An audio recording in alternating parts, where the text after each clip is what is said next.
आद और समूद की कौम साम बिन नूह की नस्ल में से थे। ये लोग बहुत ताकतवर थे और पहाड़ों को तराश कर अपने लिए घर बनाते थे।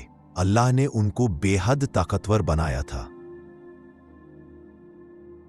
लेकिन उन्होंने इस नेमत का शुक्र अदा करने की बजाय उसे अल्लाह ताला की नाफरमानी में इस्तेमाल करना शुरू कर दिया। ये लोग 3 बड़े बुतों की पूजा करते थे। एक का नाम सदा, दूसरे का नाम समूद और तीसरे बुत का नाम हिबा था। ये कौम जब हद से तजावुज कर गई तो अल्लाह ताला ने उन्हीं में से एक रसूल भेजा जिसका नाम हजरत हूद अलैहिस्सलाम था। हूद अलैहिस्सलाम भी साम बिन नूह की नस्ल में से थे, और जब हूद अलैहिस्सलाम ने अपनी कौम को अल्लाह की तरफ दावत दी और उन्हें कहा कि कमजोर लोगों पर जुल्म ना करो, तो जालिम कौम ने बात को समझने की बजाय सरकशी इख्तियार की। पूरी कौम में से सिर्फ चंद लोग हूद अलैहिस्सलाम की दावत पर ईमान लाए, बाकी पूरी की पूरी कौम ने सरकशी दिखाई। हजरत हूद अलैहिस्सलाम जब भी उनको अल्लाह की तरफ बुलाते और जुल्म करने से मना करते, तो ये लोग बात मानने की बजाय कहते, तू नसीहत कर या ना कर, हमें कोई फर्क नहीं पड़ता। और सारे मिलकर कहने लगे कि आए हूद, तू हमारे पास कोई दलील लेकर तो आया नहीं, और हम तेरे कहने से अपने माबूदों को नहीं छोड़ सकते, और ना ही तुझ पर ईमान लाने वाले हैं। हमें लगता है हमारे माबूदों में से किसी एक माबूद ने तुम्हें बुरी तरह जुनून में मुब्तला कर दिया है। इस नाफरमानी की वजह से अल्लाह ताला ने तकरीबन 3 साल बारिश को रोक दिया और कहत को उन पर मुसल्लत कर दिया। इस कहत की वजह से वो बीमार पड़ने लगे। फिर उन्होंने कुछ अफराद मक्का की तरफ रवाना किए ताकि उनके लिए दुआ करा सकें। ये लोग मक्के में बकर बिन मुआविया के पास पहुंचे। बकर बिन मुआवा ने 1 माह तक तमाम लोगों को शराब पिलाई और उन्हें बांदियों से गाने सुनाते रहे।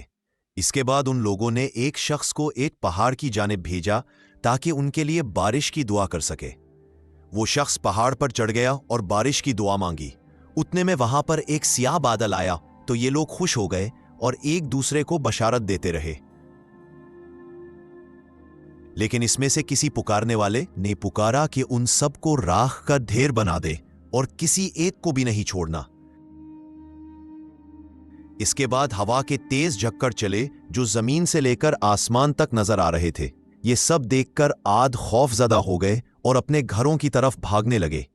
लेकिन हवा इतनी तेज थी कि कौम आद खजूर के तनों की तरह बिखरे पड़े थे।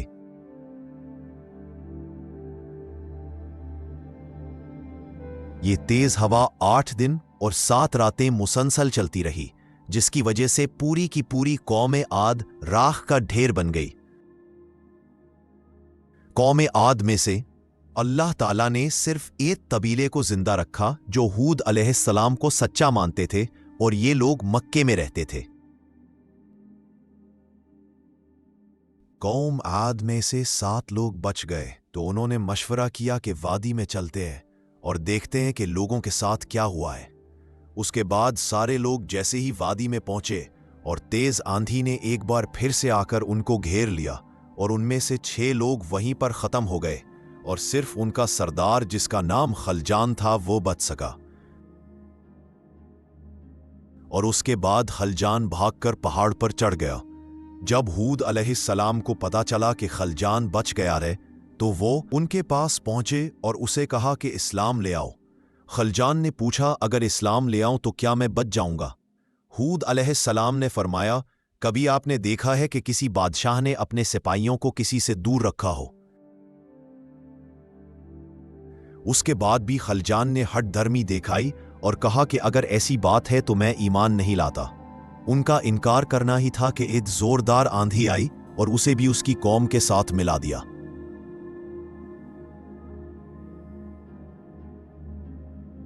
इस तरह अल्लाह ताला ने इतनी मजबूत कौम को सिर्फ 8 दिनों में सफा हस्ती से मिटा दिया, और कहा जाता है हजरत हूद अलैहिस्सलाम 150 साल की उम्र में वफात पा गए।